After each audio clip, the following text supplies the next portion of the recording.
Hello everyone, Junk Shop here, and welcome to my Beginner's Guide to Fallen Earth Part 2. Last time, we discussed character build basics, combat, skills and mutations, crafting, and buffs. In this Part 2 of my Fallen Earth Beginner's Guide, we'll discuss maximizing experience gain, mission efficiency, mount variety, using the auction house and auction chat, getting the most out of your chips, screen layout, and key binding. Let's jump straight into maximizing experience gain. There are 7 ways I've found to increase experience gain, but only 2 are available at the very start, and 1 is never available in the game's current version. First up is Commander Aura. In the game's current version, all characters have it active, getting a 5% bonus. One can increase Commander Aura's effects by increasing its rank up to 6, for a max of 30%. You do this by teaming with other players or moving through specific areas. Check the wiki for a list of these locations, link in the description. Second is utilizing the rest buff. Simply go to a town and look for a bunker bar entrance well. Go down and wait up to 5 minutes for a 10% boost. Third are Canyon Shamrocks, which can be used at low levels, but it's a seasonal event reward for St. Patrick's Day. So unless you're playing at the right time of year or have enough chips to buy from someone that saved them, then you're out of luck. Coming in at fourth is the Genetic Superiority Serum gained from the You're Still Dying quest line that automatically begins at level 5. It grants a permanent experience boost, but also a 10% boost for 6 hours. Anyone planning on power leveling should save this item until they can grind levels during that 6-hour window. On the other hand, a character made with the intent to stop at a specific level should never use the serum. Everyone else playing with neither intent to power level or level short of max should just use the serum right away. Up fifth is the LifeNet Collar upgrade gained from the Distressing Rumors quest line. This quest automatically appears at level 13, and completion grants this equipable trinket that raises experience gain by 3%. Important to use if power leveling, but everyone else can equip more useful trinkets. Up 6 is the Global Territory Control boost, but this one only becomes available after level 15 when and if you join a faction in sectors 2 or 3. It's gained when your faction controls most of the PvP conflict town territories and has a lot more benefits than just an experience boost, so look out for it and enjoy it when you have it. The final but currently unavailable method are Lambda Psychoactive Shots. These had to be purchased with gamers' first credits or from reward point merchants, both of which are disabled.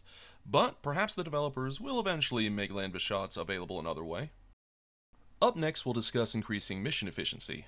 Put simply, missions are best done in groups. Upon entering a town with the intent to do missions, make your way around the town talking to as many quest givers as possible. After acquiring all or as many as allowed at one time, then we choose which 5 to follow. Know every mission is active even if not in the 5 followed missions, so one is never truly limited to only 5. First order priority are timed missions as they often take longer than expected. Second order priority are missions in the same direction. By selecting and deselecting missions, we can see their locations. Bear in mind some missions take us to completely different towns, so save those for when we move on to those towns. Most players get somewhat cross when following a mission marker only to later realize it's been 15 minutes and they're only halfway. Last, follow item gathering and crafting missions at your discretion. Most are simple enough to keep in the background. Next topic is mount variety. I like to divide mounts by their speed, slope climbing, carrying capacity, and tow price. In general, there are 8 mount types, and while base speed is the same for each version of specific types, not all accelerate at the same rate. Animal mounts have 3 advantages over vehicles: turning radius, jumping, and regeneration. One can turn animal mounts the same way we turn our characters, so they're highly maneuverable. No missions require mount jumping, but it's fun getting to otherwise unreachable areas. I do enjoy some rooftop hopping. Most important, they'll regenerate health and stamina if we simply leave them alone for a while. On the other hand, vehicles have a major speed advantage via their ability to accelerate on roads. Before we get to vehicles, we'll start off with horses. Boasting impressive climbing ability and low towing prices, they're the ideal mount for players on a budget. Rifle users will want a combat horse so they can move and shoot quickly. Next, we automatically get the mission Building Your ATV upon reaching level 5. We'll visit multiple towns over this quest, and completion nets us recipes for ATV parts and assembly. While not the fastest, even driving on roads, ATVs boast the highest climbing ability on average, so they're great for getting around the rough terrain of Plateau. The next 3 vehicle types are all obtained by researching recipes starting from the ATV recipes. Motorcycles are fast. Although lacking the carrying capacity of other vehicles, motorcycles make up for it by boasting the best balance between speed and towing price. If you want to travel fast and cheap, then you can't beat motorcycles. Dune buggies boast the highest carrying capacity, but have many downsides. Consuming fuel at a high rate due to their low efficiency and barely going faster than ATVs while climbing slightly less steeper inclines means dune buggies are mostly used for their extra storage, but the advanced ones can be quite useful traversing the rough terrain of terminal woods and alpha. Interceptors are fast and shield the driver from incoming attacks, so they're amazing in PvP zones. However, their climbing ability is the worst in the game, so making an escape on uneven terrain can be a challenge. Combined with their sky-high towing costs, interceptors are something of a luxury vehicle. The next two vehicles are also crafted, but recipes are bought late in the game using secondary currencies. Vandals could be considered a slight upgrade to the Interceptor, boasting the same strengths and weaknesses. With a slight speed increase over Interceptors, Vandals are the fastest vehicles in the game, so if you need speed regardless of cost, then Vandals are for you. Choppers are almost the same as motorcycles, boasting the same base speed but less road speed. Most choppers are unavailable since they were marketplace items, but one is still available through crafting. You won't see many around because standard motorcycles are better. Here at the end, we leave vehicles behind and return to the two remaining animal mounts. The Blight Wolf mount is easily the most badass mount in the game. While playing similar to a horse, a Blight Wolf runs faster, jumps higher, climbs better, and barks intimidatingly instead of neighing as if frightened by a mouse. Their second iteration, the Unknown mount, is almost as badass in its own cyberpunk way. The final mount type is almost impossible to obtain in the game's current version. I've only ever seen one or two.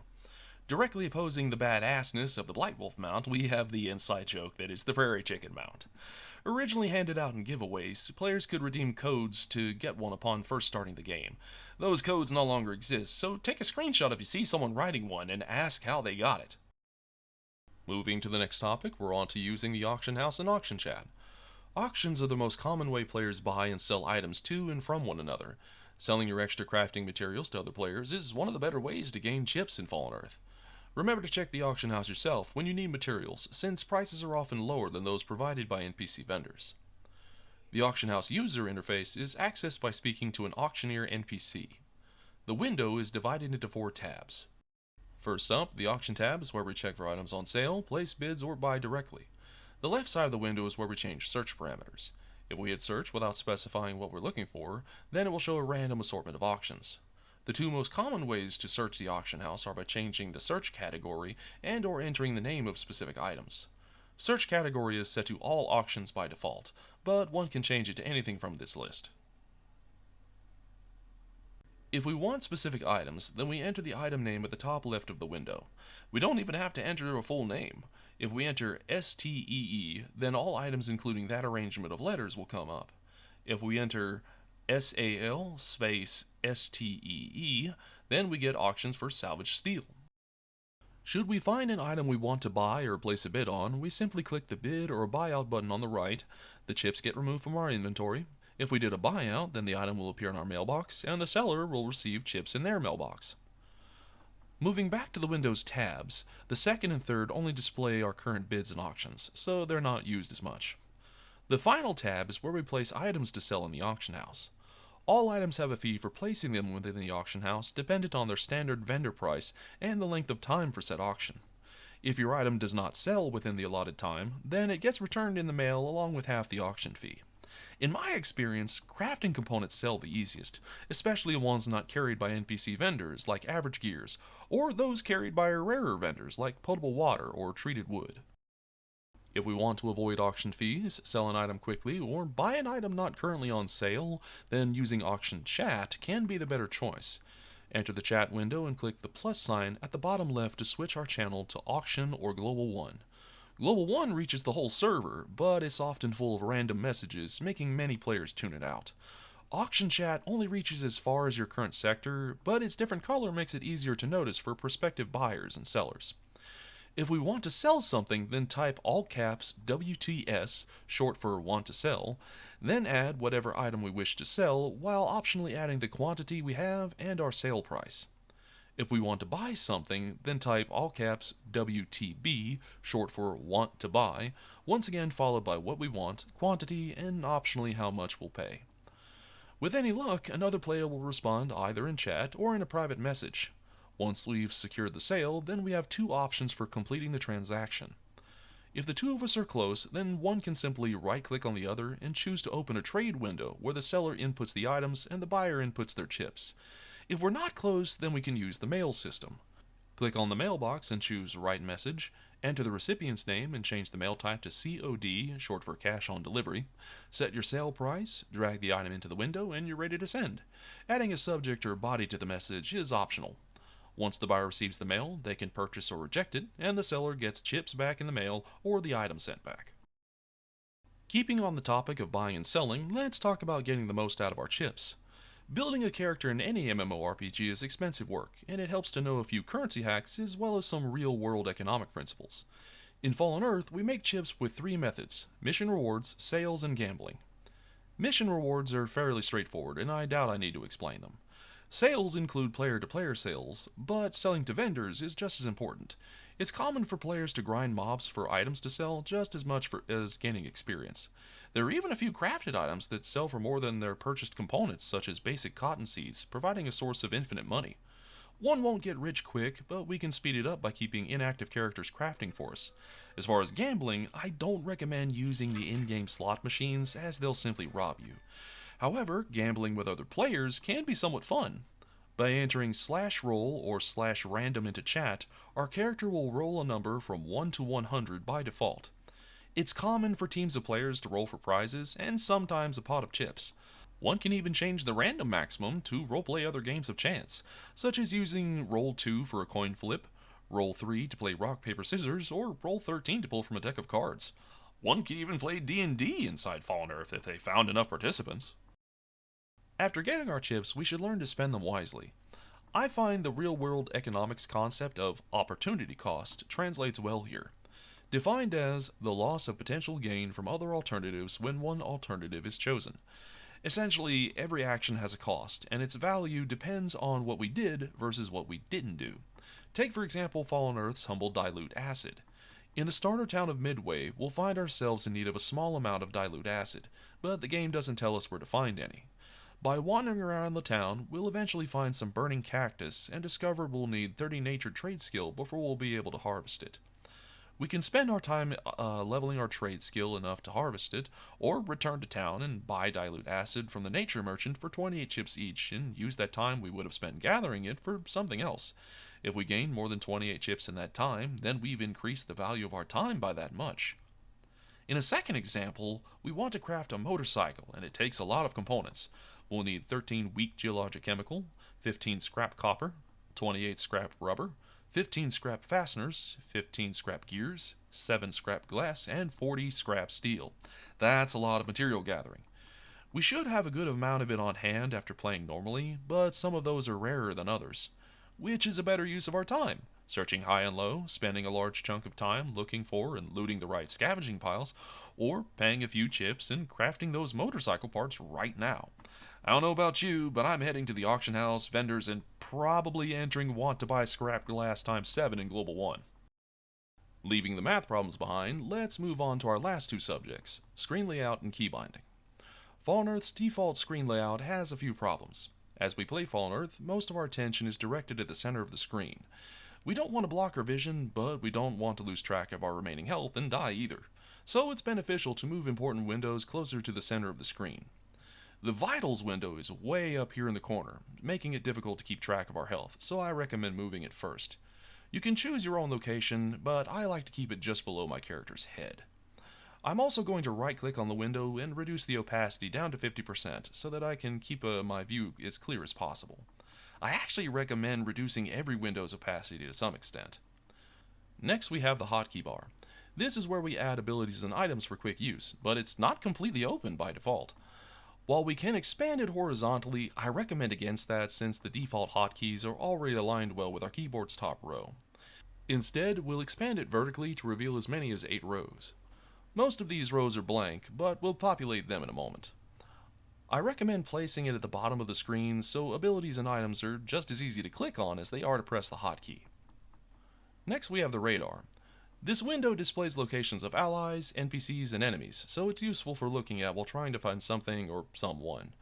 I recommend increasing its size to large and pulling in somewhere close for ease of use. The remaining windows rarely need quick glances, so move them around at your leisure. Optionally, bring in the team window to better keep track of your teammates. Beyond moving windows, one can also change their UI skin. The game comes with a small selection of alternatives, but I recommend going to the Fallen Earth forums to find custom skins or to learn to make them yourself. Link in the description.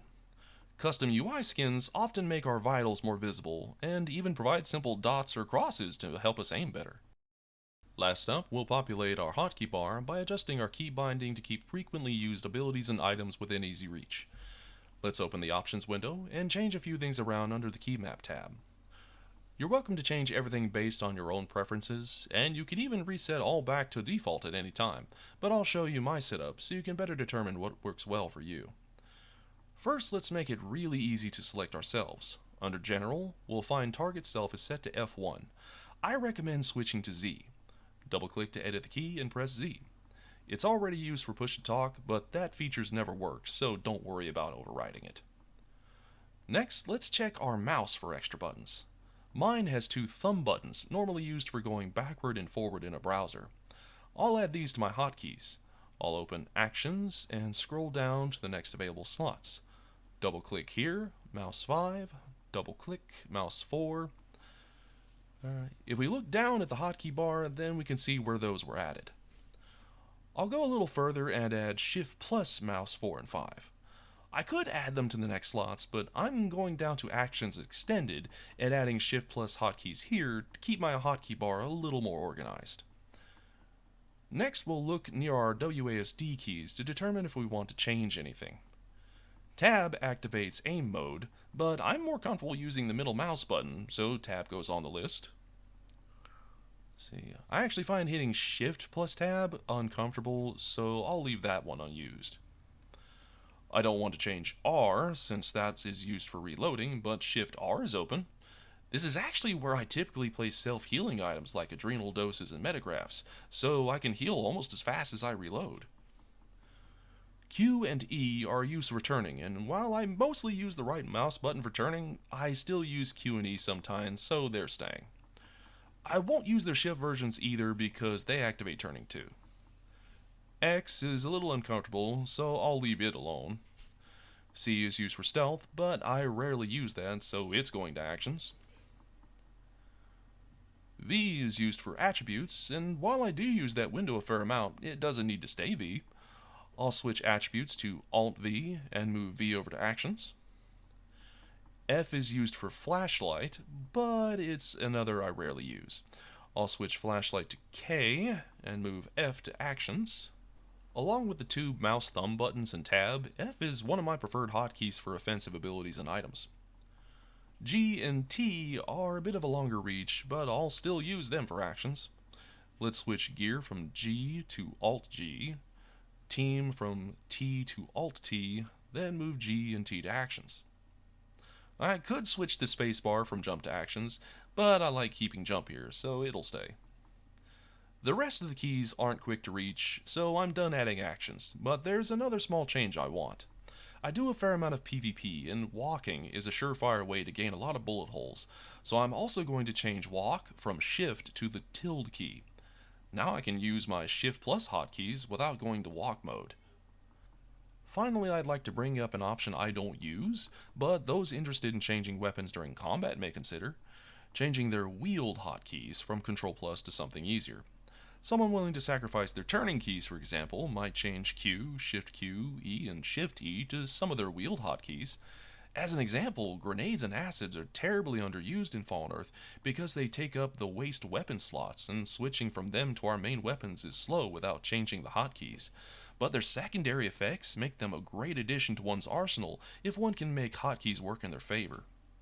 For the hotkey bar's remaining blank slots, I recommend filling them with items and abilities used outside of combat.